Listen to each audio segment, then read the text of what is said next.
வணக்கம். தாவைக்காவின் தலைவர் விஜய் அவர்கள் வெளியே வரப்போறாரு. வெளியே வரப்போறாருன்னா பார்த்தீங்கன்னா, தொடர்ந்து 100 நாட்கள் மக்கள் மத்தியில மக்கள சந்திக்கிறது மட்டும் இல்லாம, நெறைய பேசப் போறாரு. ஊர் ஊரா போகப் போறாரு. தாவைக்கா தலைவர் மேல இருக்க ஒரு முக்கியமான விமர்சனம் என்னன்னு பார்த்தீங்கன்னா, அவர் பனையூர் பண்ணையார் மாரி அரசியல் பண்றாரு. வொர்க் ஃப்ரம் ஹோம் இந்த மாரி நெறைய விமர்சனங்கள் அவர் மேல வைக்கப்பட்டுட்டே இருக்கு. ஒரு ஆக்டர் அவர் கேரவான்லயே தான் இருப்பாரு. அவருக்கு வெயில பார்த்தா பயம். எப்பயோ ஒரு வாட்டி வெளில வராரு, பேசுறாரு. அதுக்கப்புறம் திருப்பியும் காணாம போயிடுறாரு. அது மட்டும் இல்லாம ஒரு இஷ்யூ அப்டின்னா, அந்த இஷ்யூக்கு உடனே குரல் கொடுக்க மாட்றாரு. அண்ட் யாராவது புரொடெஸ்ட் பண்ணிட்டு இருந்தாங்கன்னா, அந்த இடத்துக்கே போகாம அவங்கள வீட்ல கூப்பிட்டு பேசுறாரு. இந்த மாரி இது எல்லாமே ஒரு இடத்துல சென்டர் ஆகுதுன்னு பார்த்தீங்கன்னா, ஒரு செலிபிரிட்டி மென்டாலிட்டிலே எப்ப பார்த்தாலும் இருக்காரு. அதனாலே அவர பார்த்தீங்கன்னா, ஒரு அரசியல்வாதியா ஏத்துக்க முடியாது. அந்த கட்சிக்கு அரசியல் கொள்கையே இல்ல. அது மட்டும் இல்லாம அவங்க தொண்டர்கள் இன்னும் அரசியல் மயப்படவே இல்ல அப்படிங்கிற மாரி பல குற்றச்சாட்டு விஜயோட அந்த ஒரு நாவல்ட்டில பார்த்தீங்கன்னா இருக்கு. அதை உடைக்கும் விதமா, இல்ல முழுக்க முழுக்க பார்த்தீங்கன்னா, மக்கள் கிட்ட தான் போய் சேர்றேன். உங்க விஜய் வரேன் அப்படின்னு சொல்லிட்டு மதுரை மாநாட்டுல சொன்னார்ல, அதை உயிர்ப்பிக்கும் விதமா தான் ஒரு 100 நாட்கள் தொடர்ந்து விஜய் அவர்கள் தமிழகத்துல, குறிப்பா டெல்டா பகுதிகள்ல பார்த்தீங்கன்னா, பல கிராமங்கள், ஊர்களுக்கெல்லாம் போயிட்டு, அந்த ஊர்ல முக்கியமான இடங்கள்ல போய், அங்க கேம்பெயின் ரோட் ஷோ பண்றது மட்டும் இல்லாம பார்த்தீங்கன்னா, பல இடங்கள்ல நின்னு பேசப் போறாரு.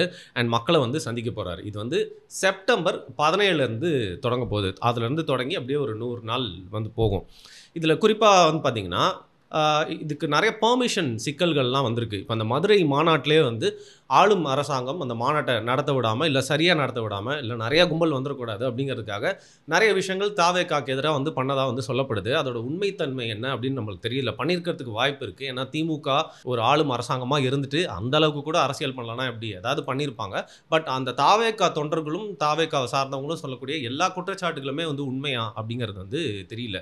அதில குறிப்பா பார்த்தீங்கன்னா, இந்த கேம்பெயின்க்கே ஒரு 100 டேஸ் போறாரு அப்படின்னா, அந்த கேம்பெயின் முழுக்க முழுக்க ஒரு 100 நாள் நியூஸ் எல்லாமே அத மட்டும் தான் பார்த்துட்டு இருப்பாங்க. அந்த நியூஸ் அப்படிங்கிறது தொடர்ந்து அத பத்தி வந்துட்டே இருக்கும். ஏன்னா விஜய் அப்படிங்கிறவரு இன்னும் ஒரு பெரிய ஸ்டார். இன்னும் அவரோட கடைசி படம் வெளியில வரல அப்படிங்கிறதுனால, அவர் ஒரு ஆக்டருக்கு உண்டான அந்த ஒரு கரிஷ்மா பார்த்தீங்கன்னா இருக்க தான் செய்யுது. அட்டென்ஷன் அப்படிங்கிறது அவர் கேட்கணும் அப்படி மீடியா கிட்டலாம் அவசியம் இல்ல. எது பண்ணாலும் இந்த மீடியா அட்டென்ஷன் போட்டி போட்டுட்டு ஏன் திமுக ஆதரவா இருக்கக்கூடிய சேனல்களே வேற வழி இல்லாம அவர் காமிக்க வேண்டியிருக்கும். அப்படி இருக்கிறப்போ 100 நாட்கள் தொடர்ந்து அவர் மேல ஒரு ஃபோக்கஸ் வரப்போகுது அப்படிங்கிறதுனால, இப்பவே அதுக்கான பெர்மிஷன் குடுக்கிறதுக்கான சில சிக்கல்கள்லாம் ஏற்படுத்தப்படுறதா சொல்றது. ஆனா இன்னொரு பக்கம் அரசாங்கத்து சைடுல இருந்து பார்த்தா, அரசாங்கத்து சைடுலன்றதோட பொதுமக்களுக்கு ஒரு இடையூறு அப்படிங்கிறது வந்துறக்கூடாது அப்படிங்கிற பேர்ல, தாவேகாவோட தலைவர் எங்கெல்லாம் போயிட்டு அந்த கேம்பெயின் பண்ணணும், எங்கெல்லாம் நின்னு பேசணும், எங்கெல்லாம் பார்த்தீங்கன்னா ஸ்பீச் குடுக்கணும் அப்படிங்கிற மாரி சில கட்டுப்பாடுகள்லாம் வச்சிருக்காங்க.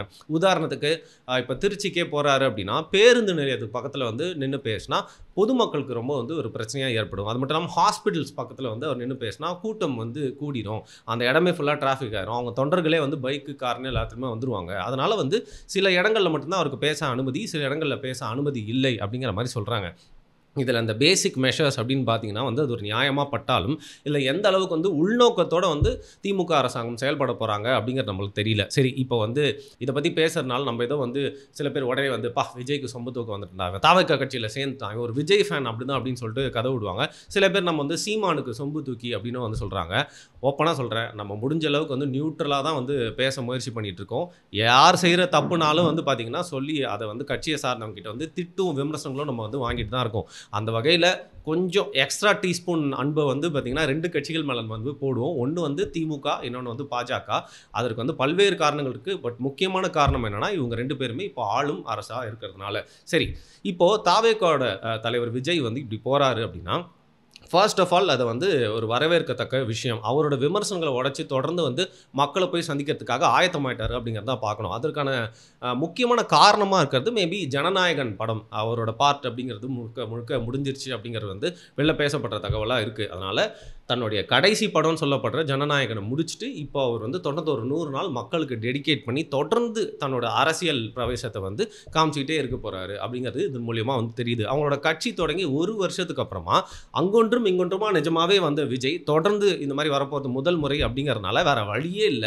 இப்போ பார்த்தீங்கன்னா 100 நாள் பிக் பாஸ்னா, பிக் பாஸ பத்தியே செய்திகள் இணையதளத்தில வந்துட்டே இருக்கும்ல. அதே மாரி 100 நாள் விஜய் வெளில வராரு, மக்கள சந்திக்கிறாருன்னா, தவிர்க்கவே முடியாத செய்திகளா அது மக்கள்கிட்ட சேர்ந்துட்டு தான் இருக்கும். யூடியூப் சேனல்ஸும் வந்து அதுக்கு விதிவிலக்கு இல்லை. அவங்களும் அது வந்து நடக்கிறது மட்டும் இல்லாமல் அதை சுற்றி நடக்கக்கூடிய நல்லது கெட்டது எல்லாத்தையும் வந்து காமிச்சிட்டே இருப்பாங்க. சரி, இதில் இருக்க அட்வான்டேஜ் அப்படின்னு பார்க்கலாம். அவர் முதல்ல அந்த விமர்சனத்தை உடைச்சிட்டு வெயில் மழை அப்படின்னு பார்க்காம மக்களை போய் சந்திக்கிறதுக்காக ஒரு 100 நாள் வந்து ப்ரிப்பேர்டாக வராரு அப்படிங்கிறது முதல்ல ஒரு பெரிய அட்வான்டேஜ். அவர் மேலே இருக்க கரைகள் வந்து துடைக்கப்படும் அப்படின்னு சொல்லலாம். அது மட்டும் இல்லாமல் இந்த 100 நாள் விஜய் இந்த கேம்பெயினை பண்ணி வந்து பேசிட்டே இருக்கும்போது பல அரசியல் நிகழ்வெல்லாம் வந்து நடந்துகிட்டே இருக்கும். பல சம்பவங்கள் நடக்கும். பல வந்து குற்ற நடவடிக்கைகள்லாம் வந்து பார்த்திங்கன்னா தமிழகத்தில் அங்கங்கே வந்து நிறைய பேர் ஈடுபடுவாங்க. அதை அரசாங்கம் எப்படி சமாளிச்சு, அரசாங்கம் எடுக்கக்கூடிய சில முடிவுகள், நிறைய போராட்டத்தை எப்படி வந்து அரசாங்கம் கையாளுறாங்க அப்படின்னு பல விஷயங்கள் பேசுறதுக்கு பேரலாக நடந்துகிட்டே இருக்கும். அப்போ அந்த 100 நாள் கேம்பெயினில் விஜய் அப்படிங்கிற ஒரு அரசியல்வாதி அதை வந்து கையில் எடுத்து பேசுகிறாரு அப்படின்னு வச்சுக்கோங்களேன்.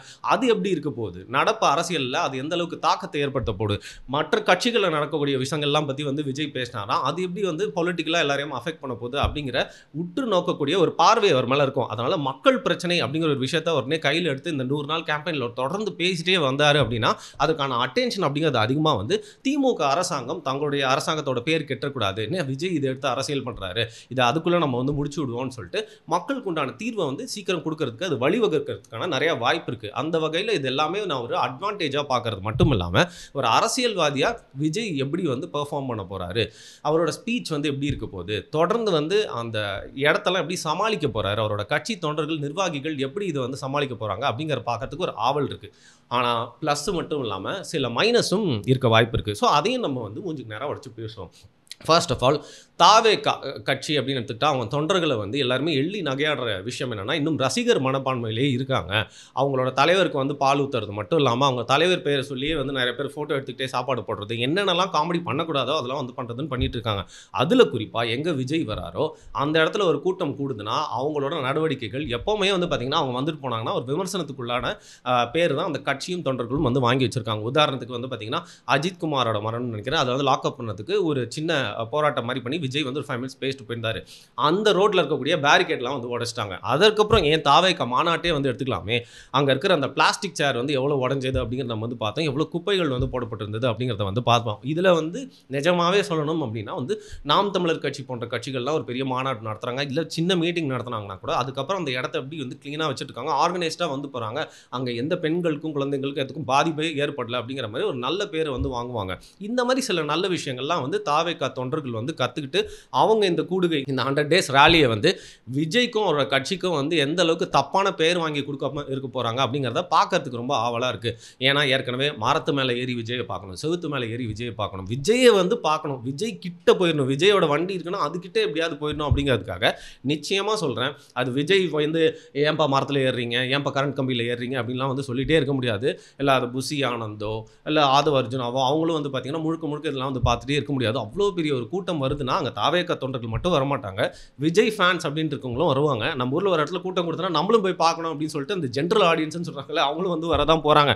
அந்த விதத்தில் அந்த சூழ்நிலையில் வந்து தாவேகா தொண்டர்கள் எப்படி நடந்துக்க போகிறாங்க அந்த 100 நாள் அப்படிங்கிறது ரொம்ப எல்லாருமே உற்று நோக்கக்கூடிய விஷயமா இருக்கும். ஏன்னா அவங்களுக்கு தெரியும் விஜய் ஸ்பீச்சை மட்டும் நியூஸில் போட மாட்டாங்க, விஜய் ஸ்பீச்சை மட்டும் யூடியூப்பில் வீடியோஸ்லாம் வந்து போட மாட்டாங்க.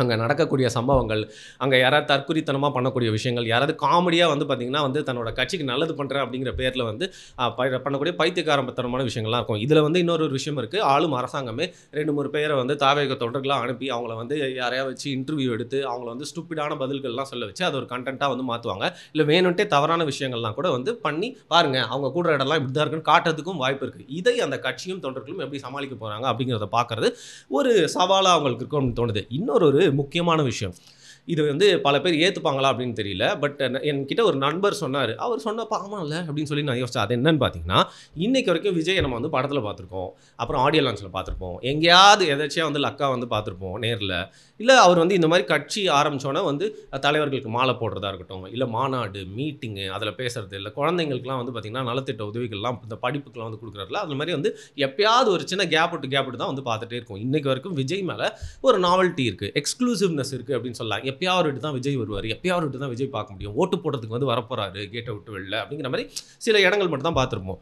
பட் ஒரு நடிகர் அரசியல்வாதியாக மாறி தொடர்ந்து 100 நாள் வந்து பார்த்திங்கன்னா எக்ஸ்போஷர்லேயே இருக்க போகிறாரு. மீடியா அட்டென்ஷன் மட்டும் இல்லாமல் நம்ம எல்லாருமே அதை ஃபாலோ பண்ணிகிட்டே இருக்க போகிறோம். அப்படிங்கிற பேரில் அந்த 100 நாளும் தொடர்ந்து விஜயே பார்த்துட்டே இருக்கிறப்போ, இப்போ அவர் வந்து நெறைய பேர் விமர்சிப்பாங்க. வெயில்ல எவ்வளோ நேரம் நிக்கிறேன் பார்க்கலாம் அப்படின்னு சொல்லிட்டு.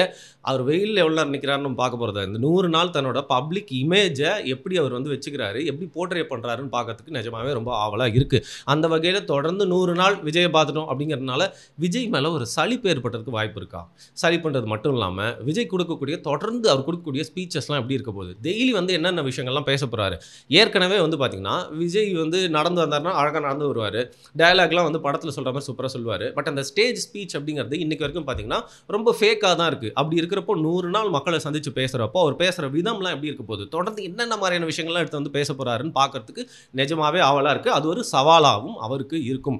அந்த வகையில இந்த 100 நாள் அப்படிங்கிறது வந்து தொடர்ந்து அவருக்கு ஒரு பக்கம் ட்ரெய்னிங்கா இருந்தாலும், இன்னொன்னு பக்கம் வந்து முள் மேல நடக்கிற மாரி, தீ மேல நடக்கிற மாரி தான் வந்து இருக்க போது. அந்த வகையில இந்த 100 நாள் பயணம் செப்டம்பர் 17ஆம் தேதி பனையூர்லேருந்து ஸ்டார்ட் ஆனாலும், திருச்சியில ஸ்ரீரங்கம்ல வந்து இந்த டெம்பிள் முன்னாடியிலேருந்து ஆரம்பிக்க போகுது அப்படின்னு சொல்றாங்க. அப்புறம் இத சுத்தி உள்ள பகுதிகள் எல்லாமே கவர் பண்ணிட்டு வரப்போறாரு. எப்படி நடக்க போகுது அப்படிங்கிறத நம்ம தொடர்ந்து வந்து பார்ப்போம். அதுக்கு வந்து ஒரு புது கட்சி அப்படிங்கிறதுனால அவங்களுக்கு ஒரு வாழ்த்துக்களையும் வந்து சொல்லிருவோம். தொடர்ந்து அந்த 100 நாட்கள்ல அவர் முக்கியமான விஷயங்கள்லாம் ஏதாவது பேசுறாரு, அதுல சரி, தவறு அப்படின்றதா இருந்தா, அதையும் நம்ம வந்து காணொளியா வந்து பதியறதுக்கு தான் வந்து காத்துட்டு இருக்கோம். இதுல உங்களுக்கு மாற்று கருத்து எதா இருந்துச்சு இந்த காணொளியில, இல்ல நீங்க ஏதாவது பாயிண்ட்ஸ் ஆட் பண்ணணும்னு நினைக்கிறீங்கன்னா, அது என்ன அப்படிங்கிறத கீழ கமெண்ட் பண்ணுங்க. நன்றி.